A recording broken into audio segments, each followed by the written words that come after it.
Welcome to About Mansfield. It is your audio newspaper. I'm Steve Casillo, broadcasting from the Sunmark Studios, along with the About Mansfield news team.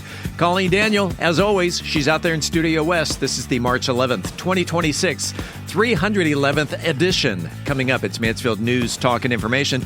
Let's check the stories we're covering this week. Mansfield ISD urges parents to address increase in threatening language among students. MISD ranked number 1 in Texas for college, career, and military readiness. Dallas plans free FIFA fan festival during World Cup. Arts Week, Spring Break, and the Pickle Parade. It's all in a moment with the mayor. Statue with Mansfield ties installed at Globe Life Field, drawing cheers and jeers. And in sports, a hat trick seals the deal for North Texas Soccer Club's home opener. And in the talk segment, Steve talks in studio with Mansfield City Councilman Larry Broseh.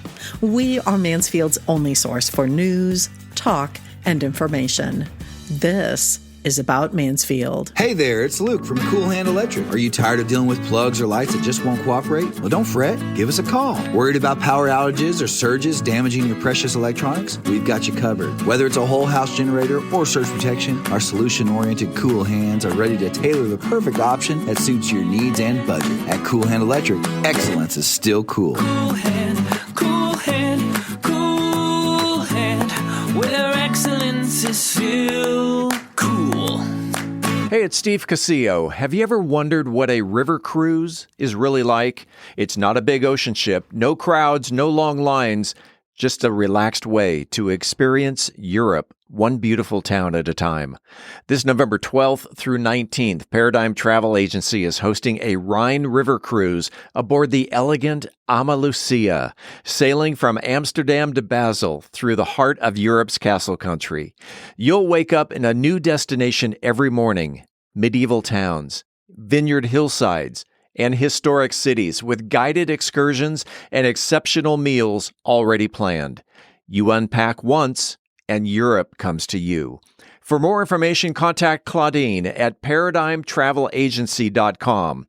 Don't forget, use promo code MP111226. Looking for a night out that's anything but ordinary? Step into Vault Seafood and Steakhouse, Mansfield's premier upscale dining experience. Savor perfectly aged steaks, fresh seafood, and handcrafted cocktails, all served in a stunning atmosphere. Want more? Enjoy private dining rooms and a cigar lounge for that extra touch of luxury. Vault delivers exceptional flavor in a one-of-a-kind atmosphere. Located at Matlock and Country Club, Vault Seafood and Steakhouse. Unforgettable nights. Unmatched taste. Hi, my name is Floyd S. Moody, ex-pastor of the Mount Horror Missionary Baptist Church, and you're listening to About Mansfield. Welcome back to About Mansfield. This portion of the news is brought to you by Vault Seafood and Steakhouse. Mansfield Independent School District is asking parents for help after reporting an increase in threatening and inappropriate language among students. In a district-wide letter sent Friday, Mansfield ISD officials said they have recently seen more incidents involving threatening comments, gestures, drawings, and social media posts. District leaders are urging parents to speak with their children about the seriousness of those behaviors. In the letter, the district reminded families that threatening language or actions, even if intended as a joke, are not acceptable and may result in disciplinary action or possible criminal charges. School officials say every report of a threat is taken seriously and investigated under established safety protocols.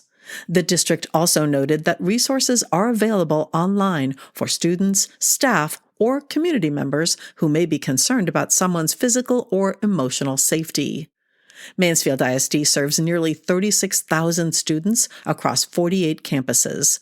District leaders say maintaining a safe environment for students and staff remains a top priority, and that cooperation between schools and families is essential. And speaking of Mansfield ISD, Colleen, the district has been ranked number 1 among 100 largest school districts in Texas for college, career, and military-ready graduates, according to the Texas Education Agency.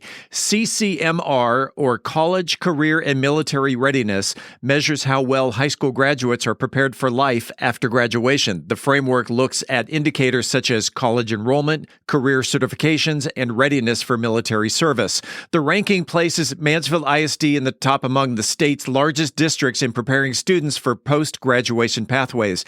District leaders say the recognition reflects the work of the students, educators, and staff across the district to help graduates leave high school prepared for college, the workforce, or military service. Dallas officials have unveiled plans for the official FIFA Fan Festival during the FIFA World Cup, with events scheduled at Fair Park from June 11th through July 19th.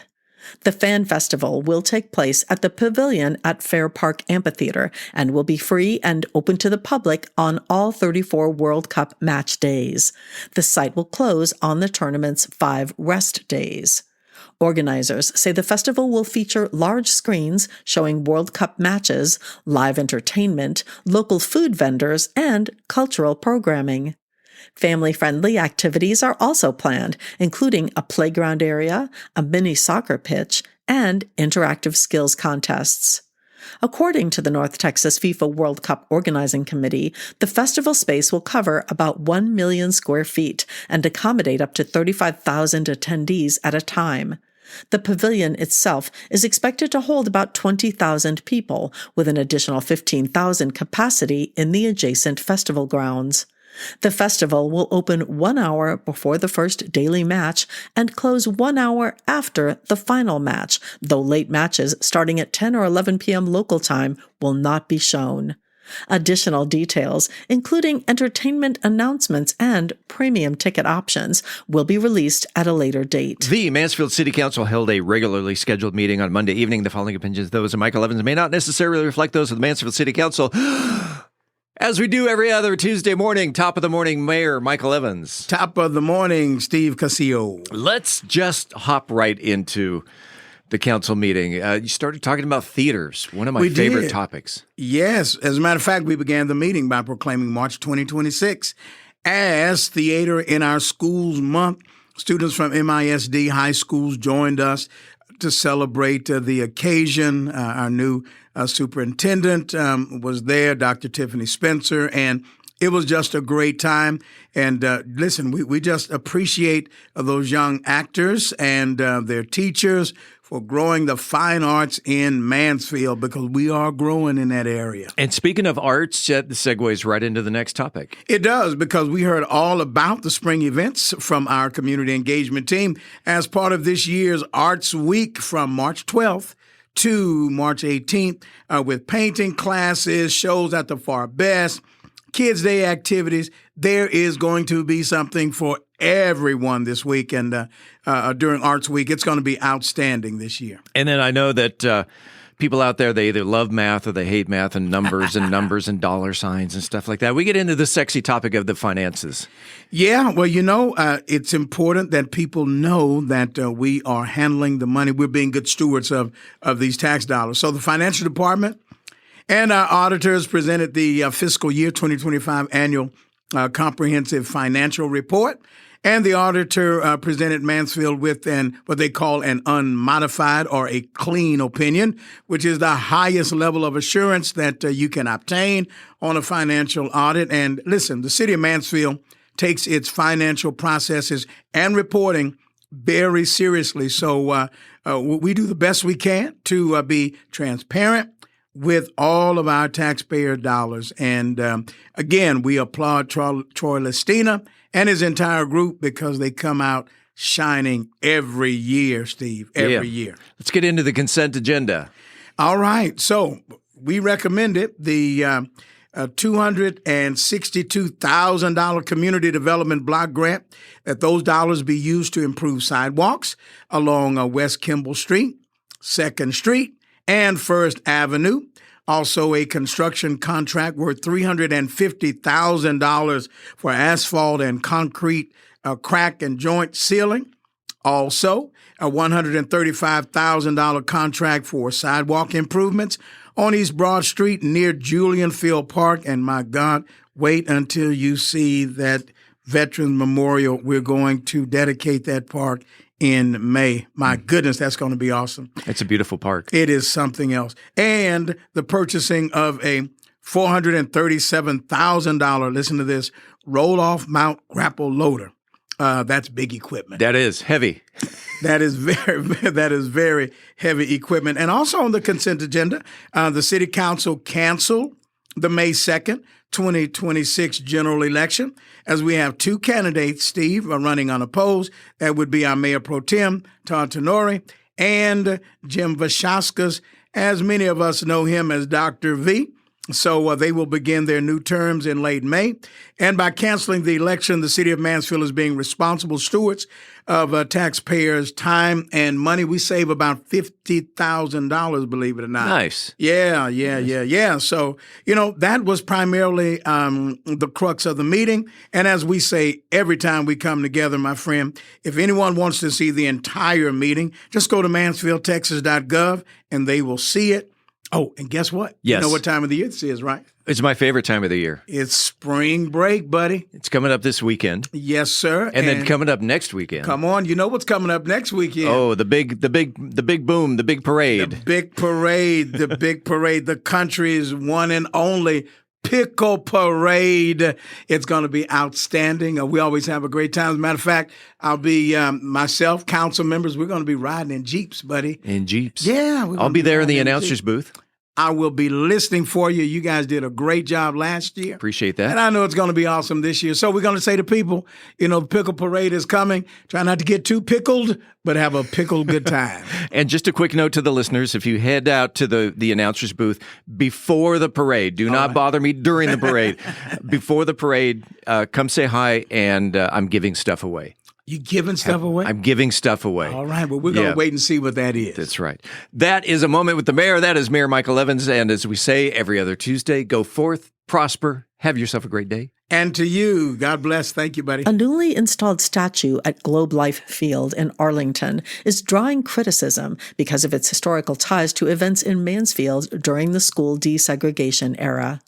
The bronze statue, titled One Riot, One Ranger, honors the Texas Rangers law enforcement agency and was unveiled last week on the ballpark's left field concourse. Texas Rangers baseball team owner Ray Davis said the organization has carried the Rangers name with pride since 1972. But the statue has stirred backlash after critics pointed out it was modeled after Texas Ranger Captain Jay Banks.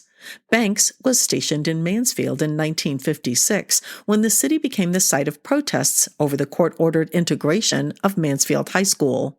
A widely circulated photograph from that time shows Banks outside the school during demonstrations opposing integration. The statue originally stood at Dallas Love Field for decades before being removed in 2020 amid national protests and renewed scrutiny of the Texas Rangers' historical role in civil rights conflicts. The Arlington NAACP says it's not calling for the statue's removal, but is asking for a conversation or additional historical context about the figure connected to the sculpture. Supporters of the statue say it represents the Texas Rangers' agency as a whole, while critics say the Mansfield history surrounding the statue should be more clearly acknowledged. It's a hat trick for the niece, and we'll talk about it because sports is next. Hungry for bold flavor and a good time? Head on over to El Primo's to enjoy sizzling fajitas and their signature blue margarita. Enjoy weekend live entertainment and let the kids run wild with an outdoor play area and arcade. Planning a party? Multiple private rooms are available, including the all-new Parrot's Nest to make your event a success. Food, fun, and flavor for the whole family at El Primo's. Visit elprimos.net and bring your appetite. Located at Matlock and Country Club. El Primo's, where the locals go. Mansfield Plumbing, Electrical, Heating, and Air is a family-owned local service provider with over 20 years of experience.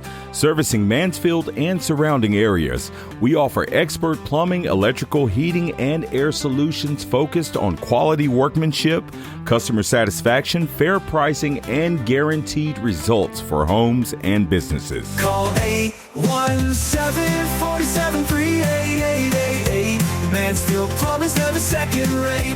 In sports, North Texas SC picked up its first home game win of the season Saturday night, defeating Colorado Rapids 2 by a score of 3-1 at Choctaw Stadium. Midfielder Edu Nice led the way with a hat trick, scoring in the 24th, 42nd, and 66th minutes. Nice has now scored 4 goals in his first 2 matches of the MLS Next Pro season. As a result of his hat trick, the league announced this week that Nice is the MLS Next Pro Player of the Match Week for Match Week 2.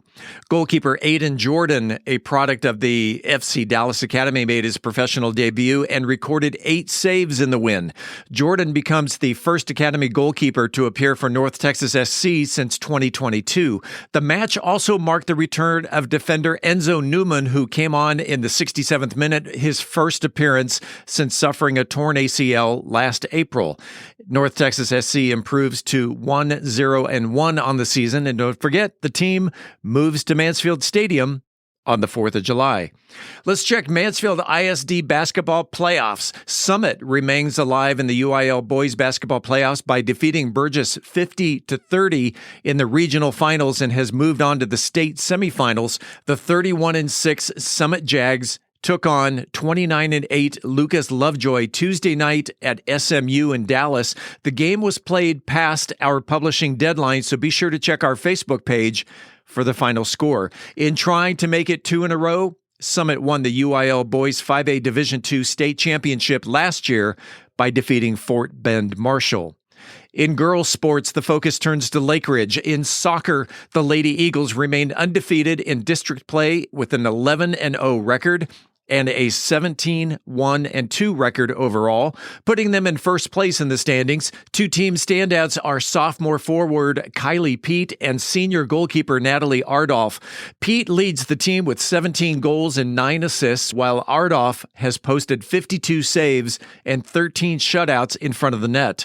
Turning to softball, Lake Ridge is currently part of a 3-way tie for first place in district with Boswell and Weatherford. The Lady Eagles are 1-0 in district competition and hold an overall record of 8-9-1. Standouts this season for the Lady Eagles include senior Ryan Roberts and junior Kylie Gardner. Roberts leads the team with a .488 batting average as well as on-base percentage, runs scored, and doubles, while Gardner is tops in base hits, stolen bases, and maintains a .477 batting average. The team has 7 games remaining in the regular season. And that, my friends, is a look at sports. This coming Saturday, March 14th, is National Dribble to Work Day. Now, we're not talking about a broken sippy cup here. It's a celebration that encourages basketball fans to dribble on their way to work. Now, the idea started as a fun way to promote fitness and the love of the game. Instead of just walking or biking or driving to the office, participants can grab a basketball and dribble their way down sidewalks and city streets. Now, if you're trying this in North Texas, a little advice. Watch the traffic, mind the cracks in the pavement, and maybe keep the crossovers to a minimum with your coffee in your hand. For those of you who live in Mansfield but work in Dallas or Fort Worth, perhaps just dribbling through the parking lot would suffice. At my age, I doubt that I could even dribble my entire 2.8-mile commute. In any event, organizers say National Dribble to Work Day is about movement, it's about fun, it's about reminding people that sometimes the simplest way to start the day is to put some bounce into it. More bounce to the ounce. Coming up after the break, we turn the page to the features section. I'm Angel Biasatti, and today I have some exciting news. Nominations are now open for the 2026 Methodist Mansfield Medical Center Crown Golf High School Sports Awards. And Methodist Mansfield News to Know. We will talk with a bank administrator on this week's 40 Under 40. This week's cocktail is for the indecisive, the adventurous, and those who believe baseball and bourbon is the best enjoyed from both sides of the plate. We are Mansfield's only source for news, talk, and information. I'm Colleen Daniel, and this is About Mansfield. And Colleen, before we go to break, just a short reminder, if you are a business owner or manager, we would love for you to consider adding About Mansfield to your advertising or marketing budget for 2026.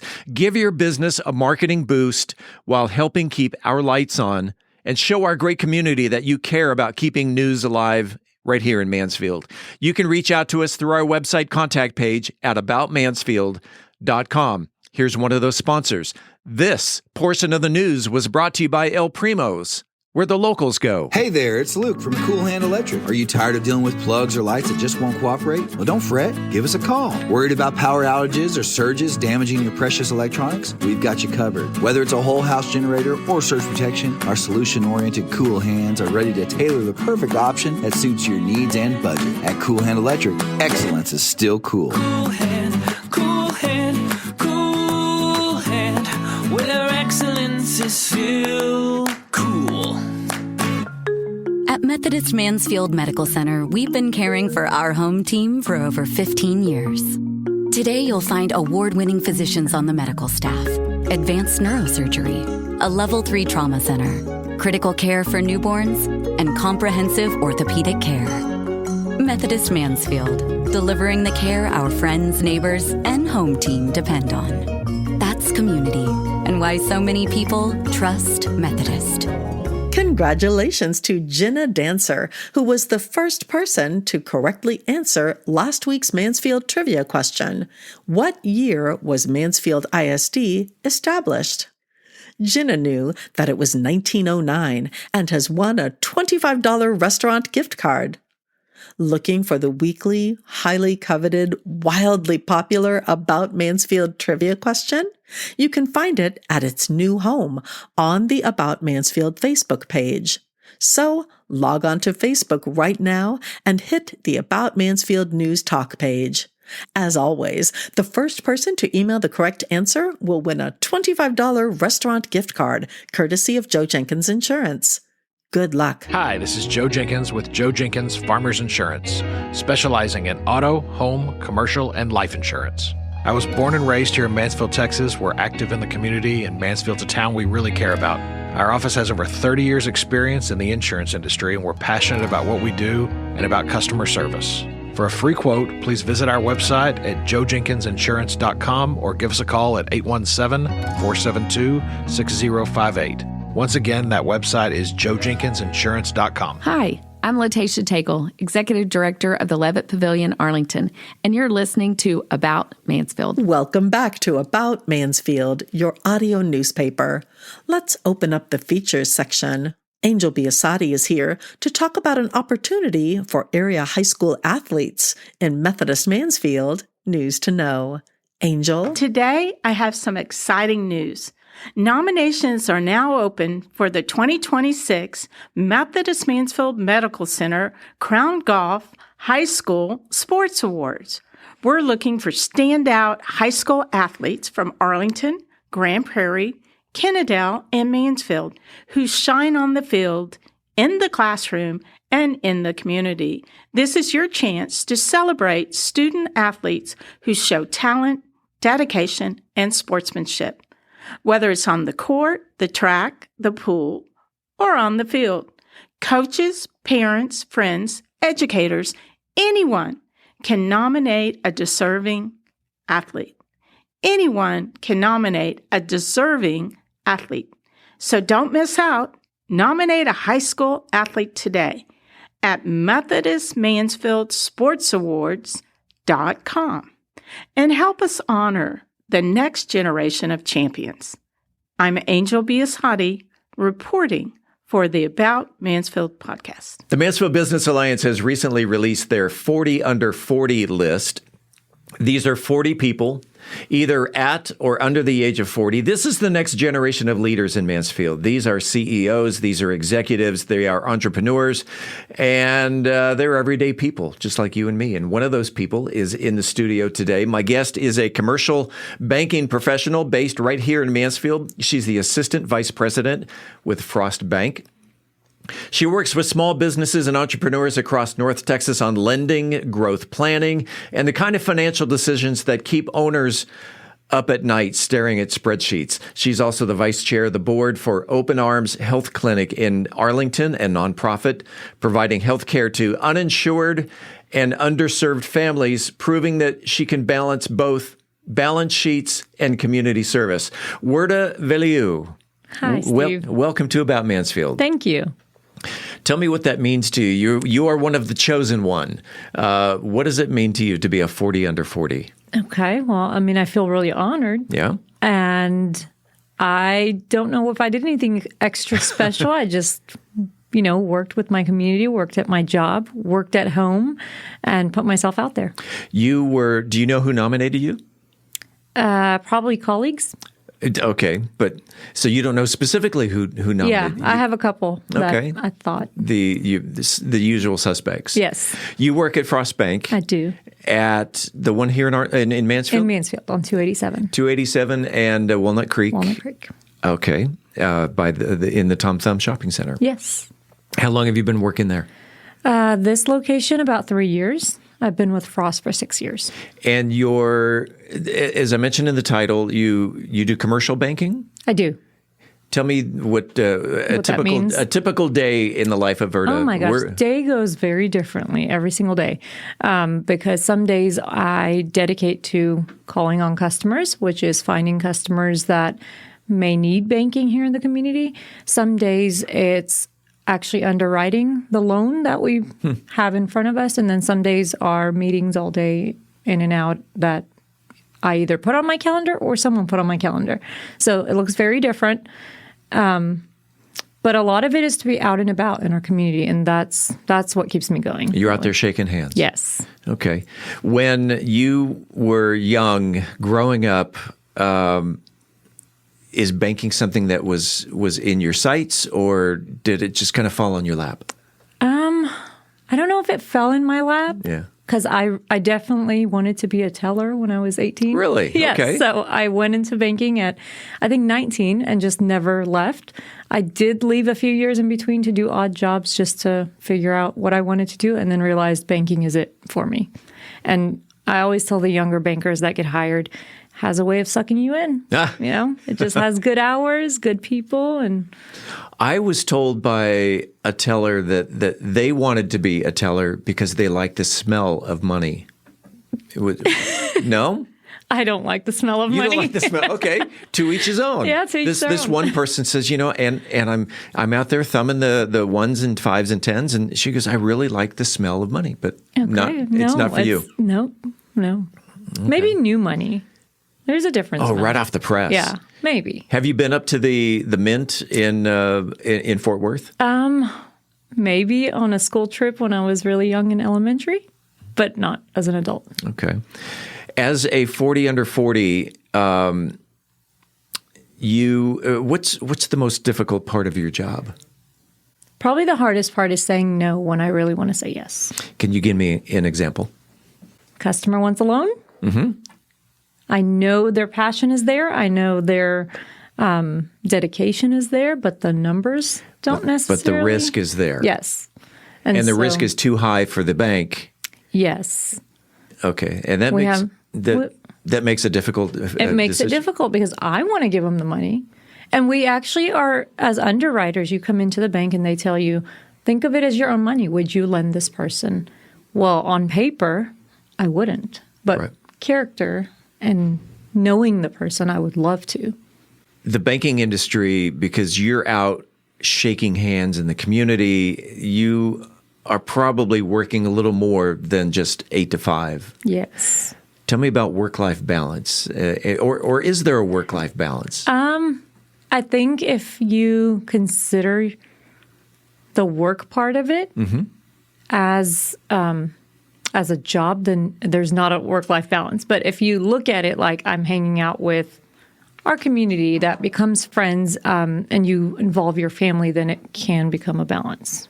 So my husband goes with me to a lot of events, things that I want to be at. And at first it started off with him asking, is this going to make you look good? Then I'll be there. But now he enjoys them as well. So he's arm candy? He's my arm candy. Right. Yeah. Nice. Very good. Yeah. It kind of works both ways. That my wife used to go to a lot of events, and I was on her arm. And now she's retired, but I go to a lot of events, and now she's my arm. She's your arm candy, so you swap roles. So yes. If you were to let's go back in time. Okay. All right. So you, current day Werda, are now standing face to face with 10-year-old Werda.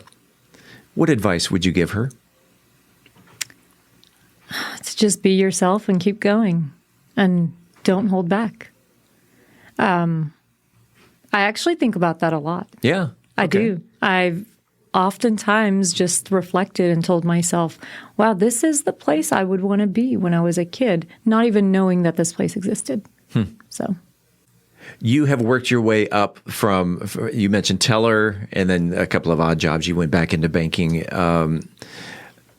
You don't just become an assistant vice president alone. Right. Who are some of the people that have helped you along the way to get you to where you are today? Yeah. So I actually came from what we call the retail side of the bank. So the tellers, the bankers, the branch managers, and I was a branch manager at a previous bank, a different role. And I worked really closely with my lenders, and all of the lenders would tell me, you need to go to Frost Bank and be a lender. And it's hard to imagine another bank is telling you go to Frost, but they recognized and realized that it is a great bank. It's a great bank to work for, and it's one that will really train you in the credit training process and teach you what you're looking for and allow you to be out in the community. So your competition, my competition now, which you used to work for, said you need to go to Frost. You need to go to Frost. They're a great bank. And which is more difficult, the consumer side where it's just everyday people, the tellers, or the commercial side? Very different challenges. And they're both very challenging, right? So on the retail side, you have days where you are just beat down because one issue after another, you're dealing with fraud, you're dealing with catching fraud, calling the cops on elderly abuse. There's a lot of that day to day. And then on the commercial side, you work for months sometimes, and you've, put all of your effort into making a really large deal work, and then the customer backs out for whatever personal reason they had. So those are really hard days, and you put a lot of work into it. You put, it's like studying for a midterm exam and then failing, and no fault of your own. I would think studying for a midterm, but then the midterm never happened. Yeah. And so it's not a fail. Right. You just don't know what that outcome is, and it's not in your control. Before we started recording, you had mentioned that you also serve on another board of a nonprofit. I did mention Open Arms in the introduction. Yes. But you also serve on another board, and that is? Key School Learning and Training Center. Tell me about Key School. It is a school that is there for kids with learning. It's a private nonprofit school that's there for kids with learning differences, and then helps train staff and public schools teachers to identify those learning differences. I always ask why, when people volunteer their time, why are you involved with this particular nonprofit? That one is also one that I went into it going, why? Someone asked me. So Sure. that's the way that I got introduced to them. But one of the first things that I said is, I don't have kids. So do you want me to help serve on a school? And it's not, I think just having the empathy and understanding of learning differences and challenges in parents looking for resources, not necessarily, I have to have kids and that's why I'm serving. But there are challenges with parents finding resources when they do come across something that is more unique or not as common to their child as another child. And then going back to the introduction, I mentioned Open Arms. Tell me about that nonprofit. Yeah, they are a free clinic for anyone uninsured or underinsured here in South Arlington. So, down in South Arlington. We're in Mansfield, so it'd be up in South Arlington. It sounds kind of weird to go up in South Arlington, but up in South Arlington. But they really serve people. I mean, some of their patients drive all the way from Oklahoma because that is the only doctors they can see. Okay, so they serve all around, I guess, Texas and Oklahoma. And why did you get involved with them? I don't remember how I got involved with them, but I got involved with them because I think it's something that we need. Not everyone's going to have access to insurance. And these are patients that have routine checks, like diabetic patients that don't have any other access to medicine. And I think it's important for them to have access. And then for me, again, to provide expertise where I can, because I know I'm not in the medical field, so I can't go and volunteer with them. and I may be able to take appointments, but I can't see patients. But this is my way to give back. And you can be an advocate by being a board member. Exactly. Yeah. We like to conclude these interviews with what's called an open mic. Okay. This is your opportunity to, whether it's giving any thanks or shout outs to specific people, if you want to do Werda's motivational minute or the microphone is yours. Okay. This is challenging. It's not challenging at all. Well, I know I talked a little bit about Frost, but I really do want to thank everyone that I work with and people that led me to this role, because it is truly an amazing bank where they do allow us to be ourselves in the community giving back. But then obviously my husband, my family has been a big support. And I don't know, I guess my message to everyone is just to give back in your community, go serve where you can. What are your talents, and find a place and plug yourself in. That is Werda Villios. She's the Assistant Vice President at Frost Bank. She is a 40 under 40. Werda, congratulations. Thank you so much. And thanks for being on About Mansfield. Thank you for having me. Shaken or stirred, you know it's going to be good as Brian Certain serves up a double header in this week's Cocktail of the Week. Brian. Welcome back to the Cocktail of the Week, brought to you by Bourbon Gospel. I'm your host, as always, Brian Certain, and this week's edition of Spring Training Sips is a nod to the great American tradition of overachieving. In baseball, a doubleheader means 2 games in one day. In bourbon, it means 2 riffs on the classic old-fashioned, because sometimes you need the lineup to go just a little deeper. So we're calling this week's creation the doubleheader. It's a duo of side-by-side old fashions, one made with a citrus-forward Texas bourbon and the other a bold rye and smoked bitters. Together, they represent the sweet and the spicy contrast that keeps baseball and cocktails from ever getting boring. So version 1 is the Citrus Classic. It's 2 ounces of a good Texas bourbon, something like Still Austin or Treaty Oak, 1/4 ounce of orange simple syrup, 2 dashes of orange bitters, and the garnish will be an orange twist and an Amarena cherry. Version 2 is what I'm calling the Smoky Slugger.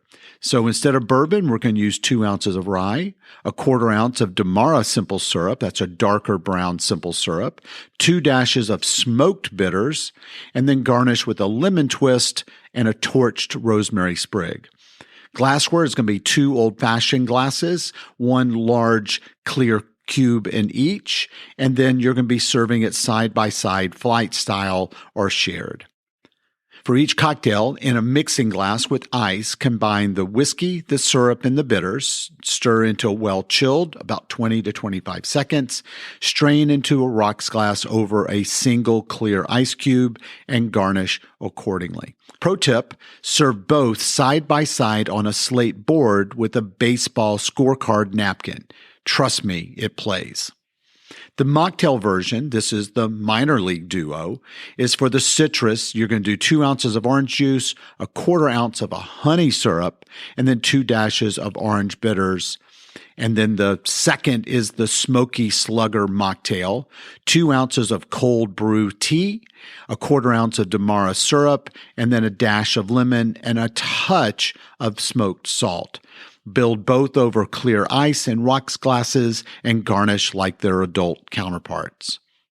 The Old Fashioned has been a standard bearer to American cocktails since the early 1800s, evolving over time, but always staying close to its roots: spirits, sugar, bitter, water.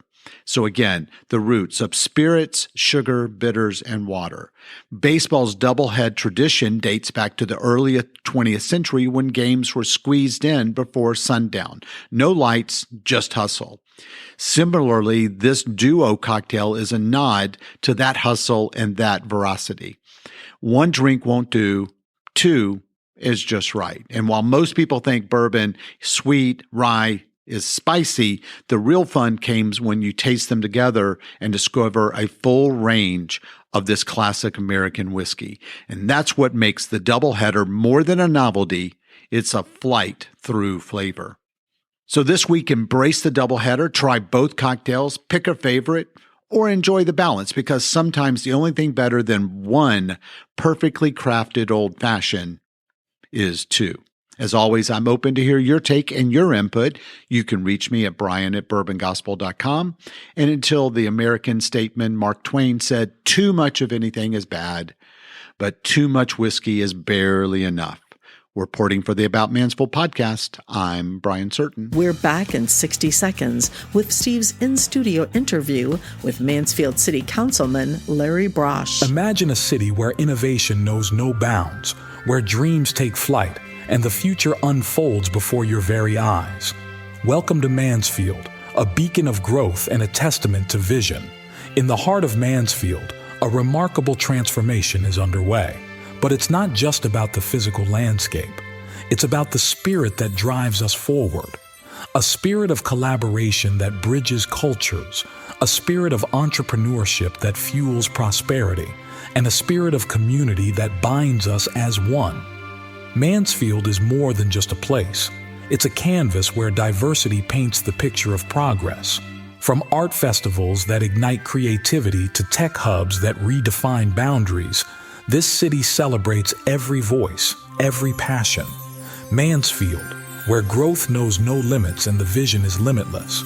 Brought to you by the unstoppable spirit of the Mansfield Economic Development Corporation. Hi, I'm Matt Denny, General Manager of North Texas Soccer Club, and you're listening to About Mansfield. Welcome back to another segment of About Mansfield. I'm Steve Casillo as we make the transition from news to talk. And in the studio today, he's a guy that I've known for a long time, although I don't really know him. And he sits on the city council.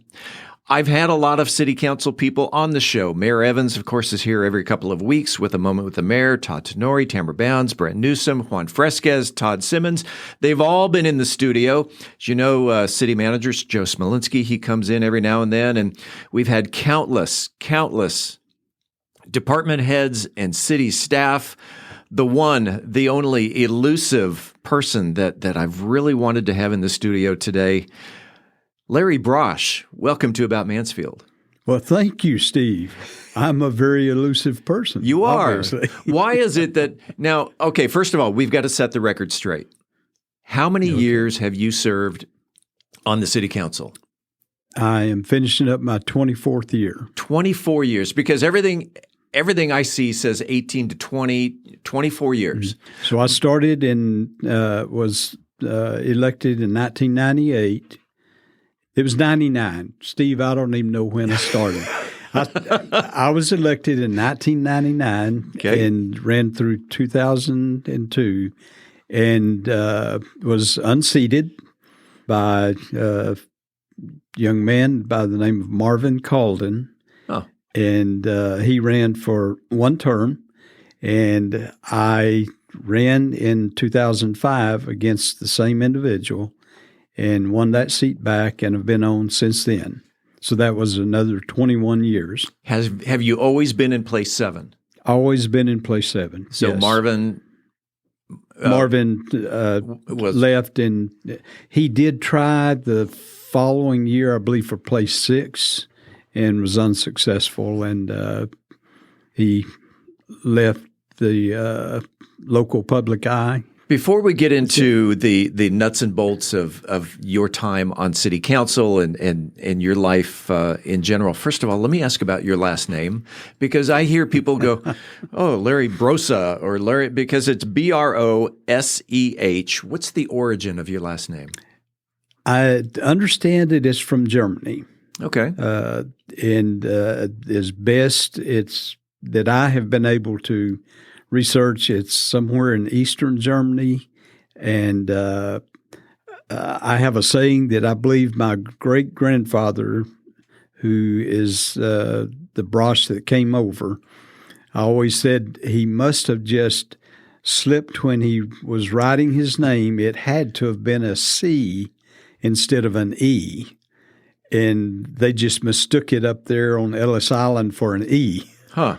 And so the easiest way to spell it is spell Rose and put a B in front and an H behind it. Yeah, that works. It doesn't pronounce that way. No. It has always been pronounced Broseh from my childhood. When did you move to Mansfield?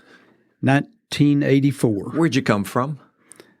From there, I was in Bedford for 11 years, but I originally came from Waco. Okay. I was born in Waco and grew up on a farm about 10 miles east of Waco. So in a very small setting, small town called Hallsburg, Texas. East of Waco, the Branch Davidians were out east of Waco. After I had left and come up here, come up to the Metroplex, of course, my mom and dad still lived in Hallsburg. Okay. They were actually about 2.5 miles the way the crow flies from the Branch Davidian compound. My mother would often go over and sit at her neighbor's with her neighbor named Margie Wilbanks that was about 1/2 mile from the compound. They could sit with their binoculars and would actually see. They saw the FBI the day that the raid happened. They got firsthand viewing front there. row seats. Yeah, wow, front row seats. That's pretty amazing. But you had no interaction with the Branch Davidians. No, the only thing I remember as a child, the school bus would drop off children there, and I was on that school bus. Interesting. Yeah, never knew it. Never had a clue that there's what we now call a compound there. Yeah, we just had about a month ago a guest who sat right there in that same seat that you're in, who was a prosecuting attorney in Waco back in the 80s. Okay. And when David Koresh was tried for attempted murder, she was the prosecuting attorney. And so I got quite the lesson on Branch Davidians about a month ago. Very good. Yeah. So to the listeners, if you want to listen to that, just go to aboutmansfield.com and it's there. So you born in Waco, you went to high school. Went to high school in a small town called Riesel. Riesel. Riesel is about halfway between Waco and Marlin. Okay. If you might know where Marlin is. I'm not from around here, so I don't know. Okay. And the name of the high school? Riesel High School. Riesel High School. Did they have a mascot? We did. Indians. And what do Indians do on a Friday night in not in Riesel or the city that you lived in? If it was an off night, if it was an off weekend, there was a little small town square that consisted of a dirt parking lot, and it was right beside Highway 6, which is a state highway, and we would either act like we were drinking, or we might actually be drinking some wild turkey. Wild turkey. yeah, expensive stuff. I mean, it probably $1.89 or something like that. That or Night Train or the good stuff. Yeah. Boone's Farm. Boone's Farm. Now that was also one. That was tall cotton for a high schooler. Yeah, that wasn't real often. We normally would pack up 3 to 4 or 5 of us would go to Waco because that's where the action was. Yeah. So we would hop in the car. It was roughly 15 miles, probably. Okay. Which seemed like a long time back in that would have been the late 60s, early 70s. All right. I told you my age. That's all right. You and I are very close in age. Yeah. You left the Waco area, presumably. I don't know. Did you go to college? I went to college. Went several colleges. Never completed a degree. I ended up with 100 hours, and by then I was deeply involved in a company I'd founded, a manufacturing company, and never went back and made it through. At what age did you start the manufacturing company? 33. Okay.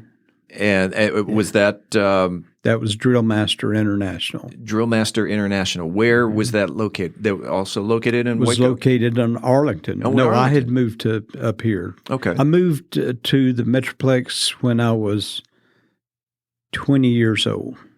Okay. What brought you to the Metroplex? My late wife had grown up in Fort Worth, and her family had moved to Waco only 1 year before we met.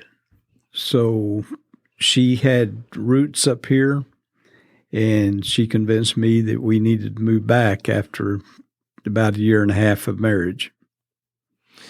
At what point, what year, how old were you when she passed away?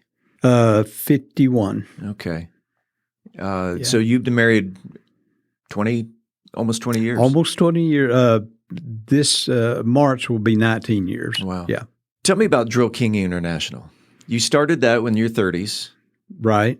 I had worked for a company previous to that that was called Rockmaster. So I'm not really innovative with names, but that's all right. That company defaulted and was foreclosed on by the bank that it had in 1986, which was during the first oil bust that the U.S. knew of. Mm-hmm.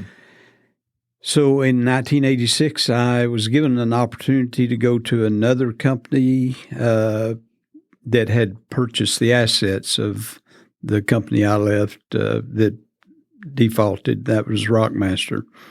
But I took a hard look, and at that young age, I just felt like I could do a better job of what had been being done at that company. At that company, I had been given the privilege, though, of starting out as a machine supervisor on the shop floor. And throughout the course of about 6.5 to almost 7 years, I was transferred into inside sales, was transferred to an assistant to the controller. I was given a full-rounded position at one point, outside sales. And then finally, the last 6 months that the company was in business, I was put back in charge of the entire manufacturing. And this is at Rockmaster? This is at a company called Rockmaster. Okay. And when you're doing outside sales, what are you selling? Selling drilling products, primarily drilling bits for the back then was mining, oil field, water wells. Okay, so we're not talking 1-inch drill bits. We're talking some pretty good size. No, we're talking minimum 4-inch, and back at that time up to about 24-inch diameter. Okay. So some pretty large drilling products. Did you take that knowledge then when you started Drill King International? Was that and I would assume that Drill was King the foundation, yes. Drill King also does drill bits and Drill King does also. Right. Of course, the first one was Drill Master. Right. Yeah. And that's the one that I started. I founded that one, grew it from scratch up to a nice-sized company. We had about 70 employees when a large Swedish conglomerate made you an offer they couldn't refuse. I just couldn't pass up. That's nothing wrong with that, right? Not at that point. Isn't that why some people start a business with the intent to sell? Yes, and it's a really good strategy. Yeah. If that's what I didn't do it for that reason, but it happens. You started the business in Arlington. You brought it to Mansfield. What did you see in Mansfield that was attractive? That was an interesting question. That's why I'm the host. That's why you're the host. Very good. I did it because Mansfield at the time obviously was sparse. There was about 20,000 when I brought the company here. But I needed to expand. I was in South Arlington, and was able to work a deal with Ritter and Associates. Mm-hmm. Tom Ritter. Tom Ritter. Yeah. On some land out on Heritage Parkway, and it was an industrial site that the city of Mansfield wanted to develop, and it just so happened I was the first person along the way, and the landowner made a very good offer for 15 acres, a little over 15 acres, and so I purchased it with the intent to build a facility, about a 60,000 square foot facility. And lo and behold, I had purchased the land, had my plans for the building already drawn up, and the company, the Swedish company called Sandvik, started bothering me. And they're the ones so they purchased before you even built? Before I built the building Wow. out there. And so what happened, they wanted me to not really scrap what I had done, but they wanted to bring their facility that they had in Houston up to here. They had a gigantic 350,000 square foot facility in Houston that was very archaic. And they knew they needed to advance in technology, and they thought this would be a great time to do it. So instead of building a 60,000 square foot building, I ended up building a 135,000 square foot building there on Heritage. And we put Drill Master as well as brought their facility, their people that would come and their machinery, and they bought a lot of machinery and put in there, new machinery. And and I built the building and leased it to them for 10 years with a closed-in option. They had to purchase it at the end of the 10 years. Where on Heritage Parkway was that? Is 1250 to 1300 Heritage Parkway. Let's see. We are 2201, so that is it's just past the police station on the other side of the road. It's a long building that runs about a quarter of a mile. Is it near Klein Tools? It is Klein Tools. It is Klein Tools. It is now Klein Tools. Yeah. You buried the lead. So what is I now have a complicated history. So what is now Klein Tools used to be your building? Yes. Okay. Yes. Who knew? Not many. Larry knew. Let's talk about your days on city council. Okay. All right. So again, first elected 1999. Yes. What prompted you? What motivated you to become a city councilman? That's the question I was waiting for. Yes. While I was building the building, the new facility out on Heritage Parkway, I had the most favorable interaction with city staff and the MEDC president. That was Roger Feegley. Many people don't know Roger. He's since moved to East Texas, I think. It's a name I don't know. But absolutely, I just had a great time with the city. Don't think I had one dispute. And I got somewhat involved with the city activities at that point while I was going through the process of building. And Tom Ritter, who was on city council at that time, asked me why didn't I consider running for city council. And that was a totally new thought to me. But at the time, the successor that I was able to fill the seat was a fellow by the name of Mac Moody. McClendon Moody. Yep. And Mac, I talked to Mac, and he thought I would probably be a good fit. He was ready to move on to his next chapter in life. And so he gave his blessing to me, and I just flat ran ran on an open seat. Now, it did have we had 3 of us that did run, and had to have a runoff for the first time, and I won by 35 votes. 35 votes. 35 votes. Now, isn't that nice when a community steps up to run for a public office? That now you ran unopposed probably the past couple of last elections, or at least definitely the last election. 2, yes. And this current election, there are 2 unopposed seats. The Todd Tenori's running unopposed, and Dr. V's running unopposed. But isn't it nice though when you have an actual election of maybe 2, 3, 4 people on a ballot? I think it is. And I agree with most people that it's good to have competition. It does show an interest in the community. The community always has plenty of naysayers. Yeah. And I just think it's great when there's someone who actually is willing to get involved. It's not a fun job. It's a very enjoyable job at times, and it's one that if I had to start over, I would do it again. But it comes with its misgivings. What's probably the biggest misconcept that Mansfield residents have about serving on a city council? I would think that most of the citizens think that their voice doesn't get heard or doesn't get acted upon.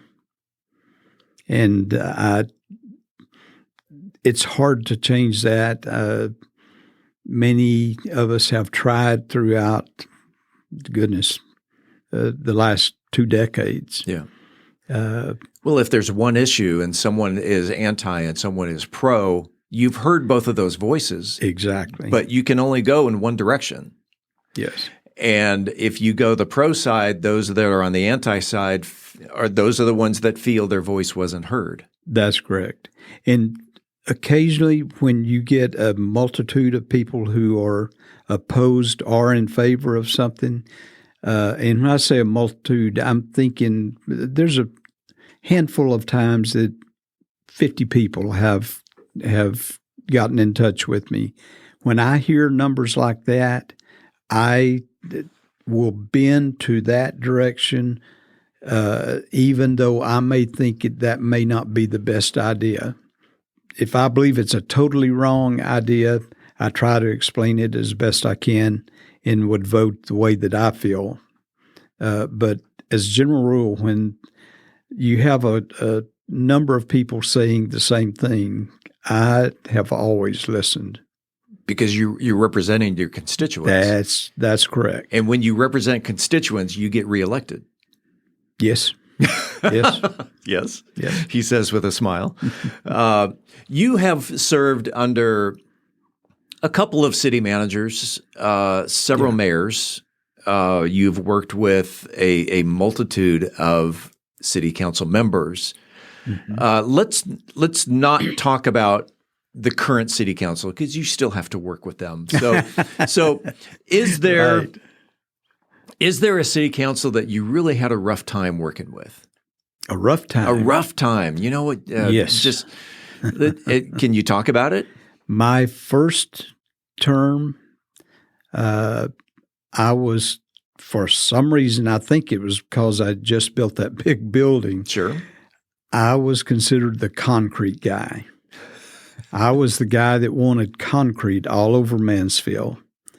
And that was put out by several of the council members that were on back at the time.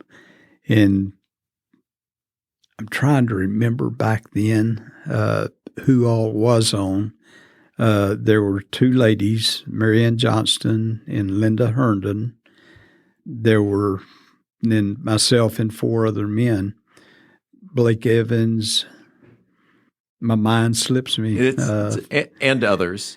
And David Hari was there. He was the mayor. And David was the mayor, yeah. Yes. There's a name I recognize. Okay, that's neat. Our daughters used to play together. So. Oh, wow. Yeah. Okay.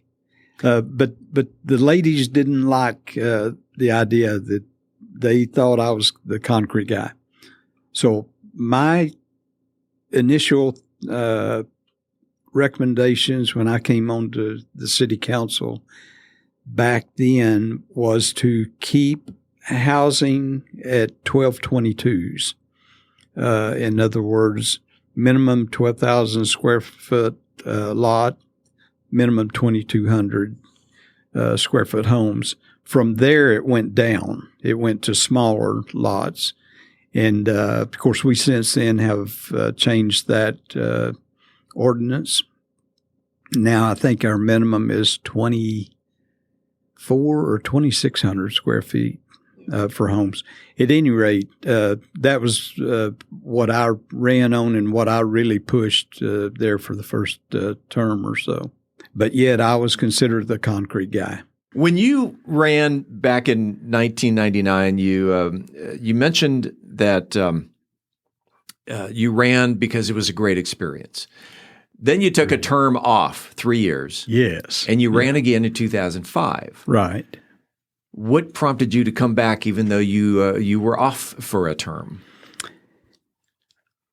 I had been asked by a number of leading citizens in Mansfield to rerun. They were unhappy with the current seat that was running, and Marvin was rerunning. So I stepped up and said, I'll try. And the rest is history. 22 21 more years. Yeah. Okay. Yeah. We are talking with Mansfield City Councilman Larry Broseh, and we will pick up part 2 of said interview next week. In the meantime, this is the place where you will hear the latest Mansfield news, talk, and information. Until then, don't forget to like, follow, subscribe, engage, connect, amplify, elevate, celebrate, embrace, explore, share, love, or support this podcast if you haven't already so you never miss an episode. It's free and it's easy. Just enter your email address on our website homepage, aboutmansfield.com. We will never, ever, ever, ever, ever send you any spam. We promise. About Mansfield is recorded at Podcast Mansfield Recording Studio. Hosts Steve Casillo and Colleen Daniel. Moment with the Mayor, Michael Evans. Methodist Mansfield News to Know, Angel Biasatti. Cultural Arts Calendar, Tim Roberts. Cocktail of the Week, Brian Certain. Post-production editing, mixing, and mastering, Steve Casillo and Andrew Miner. This podcast is copyrighted by Podcast Mansfield Recording Studio. Is intended for the private use of our audience. Any other use of this podcast without prior written consent is strictly prohibited. On behalf of the entire news team, I'm Steve Casillo, and this is About Mansfield.